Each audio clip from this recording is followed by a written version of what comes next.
Hi guys, welcome to the episode 2 breakdown. I'm just going to jump straight into it. We begin in the hospital with Sabine and Ahsoka. Ahsoka is posed very much like Anakin in the flashback scene in episode 5 of the Kenobi show. She can sense Sabine once again having what appears to be a nightmare, and wakes her to stop it.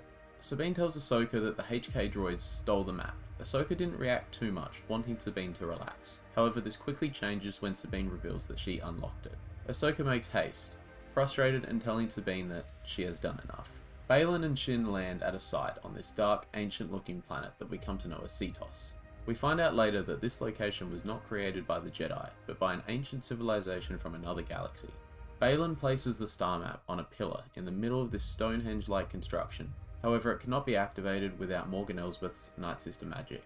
We hear an ominous noise coming from a creature as Baylan looks to the sky and we can see the faintest shadow of a Purgle. These were of course the species of whale that had the ability to travel through hyperspace, which Ezra used when he freed Lothal of the Empire's occupancy, taking Thrawn with him. Ahsoka heads to the communications tower, where she is sensing the duel that took place between Shin and Sabine, providing further signs of her possessing Force psychometry. She reaches the top of the tower, where she is met by Sabine's Loth cat, who refuses to go inside, almost fearful of something. Ahsoka has a look around before one of the HK droids, who ambush Sabine, jumps down from the roof. Fortunately, Ahsoka was expecting it and thus beheading it quickly. Ahsoka brings the head of the droid back to Sabine, hoping she will be able to gather some intel from it. However, Huyang pulls the plug just before it is about to explode, but not before Sabine has been able to see that it came from Corellia.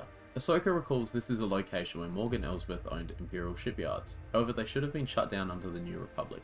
Hera and Ahsoka go to investigate. A fun fact too is that Corellia was the home of Han Solo. Morgan Elsbeth meets Baylan and Shin on Cetos, asking them if they want to see this distant galaxy from which the creators of this ancient site came from. We see that distinctive green hue as Morgan puts her Night Sister abilities to use and activates the star map. Like when Sabine activated it, it shines a route to where Thrawn has been banished. Baylan recognizes it as the pathway to Peridia, a fairy tale that younglings in the Jedi Temple knew of. Morgan tells him these fairy tales were based on truths.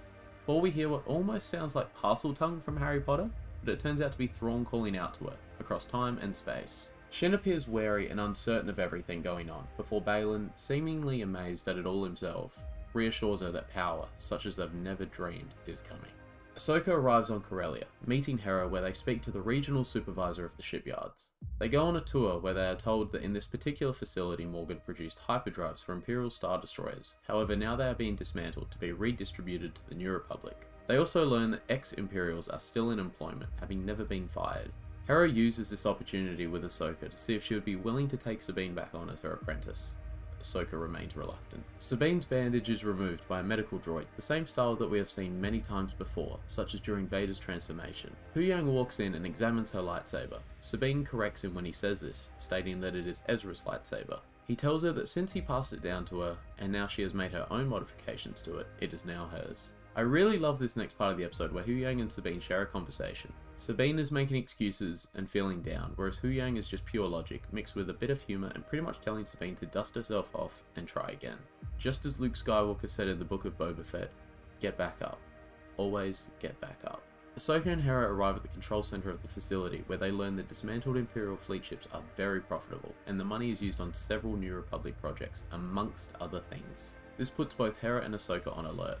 General Syndulla notices a ship departing with a hyperdrive core larger than anything the New Republic was constructing. She quizzes the supervisor on it and learns that 9 of these have been produced. Hera attempts to get more information, however it is classified, and she is getting denied. Ahsoka turns the attention to the droids they keep at the facility, seeing if they have any HK droids, repurposed or not. The supervisor is unaware of any, however his C1 droid saw one who is currently departing on the very ship with the hyperdrive core. Hera attempts to stop the ship taking off before 4 Imperial loyalists shout, "For the Empire," as they draw their blasters. Ahsoka and Hera make light work of them before Hera takes off in the Phantom for the ship, whilst Ahsoka jumps through the window as she attempts to chase it, however she is stopped when she encounters Marek. This character absolutely fascinates me, and I'll touch on him more at the end of the video, and possibly in a whole video by itself, but for now, it seems like him and Baylan have a relationship where Marek is loyal to him. Whether this was pre-existing or is more recent because Marek is more of a mercenary for hire, and Baylan happens to be the one hiring him right now, I'm not sure. Whilst Ahsoka and Marek engage in a duel, Hera and Chopper are pursuing the hyperdrive core, making for another extremely funny scene. Chopper is rummaging through his belongings, throwing out everything that wasn't a tracking device, including a big Lego stud. Marek is adept with a saber, however, clearly Ahsoka outmatches him, as he chooses to run away, throwing his lightsaber at her to give him some space to escape.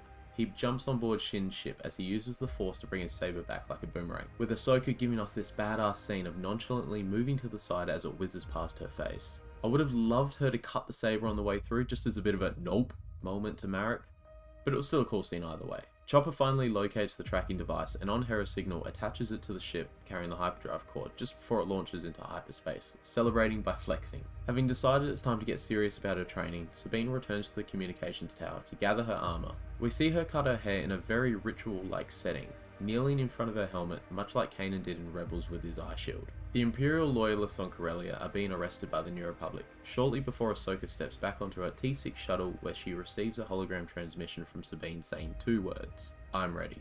We're now caught up to the Rebels epilogue, I believe, where Sabine walks up to the mural, touching Ezra's face before turning around to Ahsoka, who has arrived and is ready to pick her up. Huyang passes on the information from the tracker Chopper set, with Ahsoka and Sabine being given their first mission in the Denab system, specifically the planet Cetos. The hyperdrive core arrives outside Cetos, where there is what appears to be a large hyperdrive ring, similar to the ones that the Jedi would use but on steroids. There is a control center at the top of this hyperdrive ring where Morgan Elsbeth is located, telling us that it is a ship or some form of portal itself. Baylan, Shin and Marek appear to her in what is effectively a hologram, but they look different, almost magical. Morgan notifies them that construction is almost complete, calling it the Eye of Sion. This is quite possibly a shout out to Darth Sion, a character from the Old Republic stories and video games. Morgan asks Baylan what he sees regarding Ahsoka Tano. Meditating, he confirms she is coming. He obviously accepts that he would have to duel her, because there is a hint of genuine sadness when he says that it would be a shame to kill her. I definitely have some theories regarding this because he isn't flat out evil like a Sith would be. He has been quite calm so far, only resorting to violence when a peaceful manner wasn't accepted. Due to this, I think there could be a redemption arc coming for his character. I could 100% see this in the future for Shin Hati as well. Her character is a super interesting one, and the Jedi braid really intrigues me because she just does not look old enough to have been born, let alone training in the temple at the time of Order 66. I think she was probably born 5 to 10 years after the event, so the link with the Padawan braid has me very curious. The credits roll, and towards the end there is a part crediting additional voices with no roles next to them. Sam Witwer is one of these voices. This has obviously provided a lot of fuel to the fire regarding the rumour that Marek is Starkiller. I won't go too in depth with my thoughts on it here, but some of the other people listed alongside Sam also had roles in the Clone Wars series, amongst others, so perhaps Filoni just wanted to get some of the old gang back together for some small roles. There's a few other theories I've seen regarding who Marek could be that have some merit, but I'll save that for another video. I just wanted to quickly touch on Sam Witwer in the credits because that was a part of this episode.